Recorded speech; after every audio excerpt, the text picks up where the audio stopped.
जहेज में सोने की चेन ना देने पर एक नई नवेली दुल्हन को कत्ल कर दिया गया। ये आप सोचें कि जहेज इतना बड़ा नासूर है जिसने ना सिर्फ पाकिस्तान को बल्कि इंडिया को भी अपनी लपेट में लिया हुआ है। बच्चियों की शादियां करने के लिए माँ बाप पता नहीं कितने साल चीज़ें जोड़ते हैं, धूमधाम से शादी करते हैं, कोशिश करते हैं कि हर ज़रूरत की चीज़ बच्ची को दी जाए। लोग बड़ी बड़ी ख्वाहिशात करते हैं जो ससुराल वाले होते हैं जहेज के हिसाब से कि हमें गाड़ी दें, हमें बंगला दें, हमें इतना सोना दें।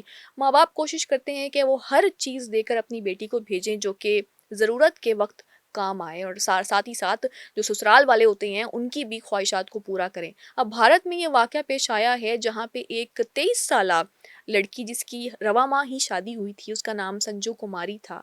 जब उसकी शादी हुई तो ससुराल वालों ने सोने की चेन की माँग की थी। अब आपको बताती चलूँ कि घर वालों ने, लड़की के मायके वालों ने ना सिर्फ़ उसको धूमधाम से शादी की, उसको बर्तन, फर्नीचर जो भी जहेज़ की चीज़ें होती हैं, मोटर बाइक तक दी और अपनी बेटी को रवाना किया और ये भी कहा कि जो सोने की चेन आपने माँगी है, ये हम कुछ अरसे तक दे देंगे।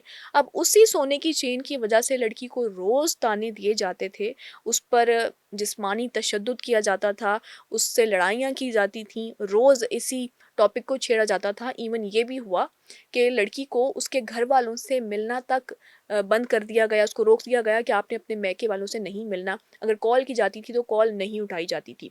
एक दिन वाक़या सामने आता है कि लड़की की डेड बॉडी मिलती है और जब इन्वेस्टिगेशन की गई तो पता चला कि लड़की की जो मौत है वो दम घुटने की वजह से या गला दबाने की वजह से हुई है। ताहम जब उसकी सास को तहवील में लिया गया तो सास ने खुद बताया कि सोने की चेन को लेकर झगड़ा हुआ था जिसके बायस लड़की ने खुदकुशी की है।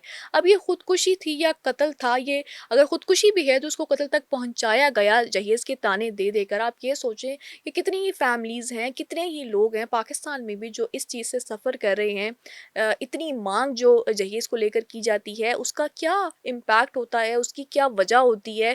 और जब आप पहले ही किसी से रिश्ता करने वाले हैं और ससुराल वाले इस कदर जब आपसे मांग कर देते हैं जहेज की, उसी वक्त उस रिश्ते को ख़त्म करना चाहिए क्योंकि वो लालच होता है जो उन लोगों के ज़रिए आप तक पहुंच रहा होता है और इसी लालच की भेंट बहुत सी लड़कियां चढ़ जाती हैं। शादी के बाद माँ बाप ये सोचते हैं कि हमारी बेटी की उम्र निकल जाएगी, रिश्ता अच्छा है, चलें जहेज जितना वो मांगेंगे दे देंगे। ये सोचते हैं कि रिश्तेदार क्या कहेंगे, ये सोच लेते हैं कि चले रिश्ता आ गया तो अपनी बेटी को रवाना कर देते हैं।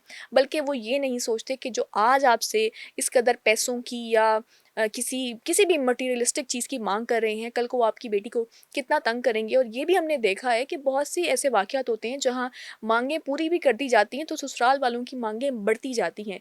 आज मोटर बाइक है तो कल गाड़ी है तो कोई मज़ीद कोई चीज़ उनको चाहिए होती है। और इसी तरह से लड़कियाँ अपने ससुराल में टॉर्चर होती रहती हैं। तो जहेज़ की जो लानत है उसको ख़त्म करने की ज़रूरत है। और जब आपसे कोई इस कदर मटीरियलिस्टिक चीज़ की या किसी ख़ास चीज़ की या किसी बड़े जहेज़ की माँग करे, उसी वक़्त समझ जाया करें कि ये लोग आपके काबिल नहीं हैं और अपनी बेटियों को टॉर्चर होने से बचाएँ।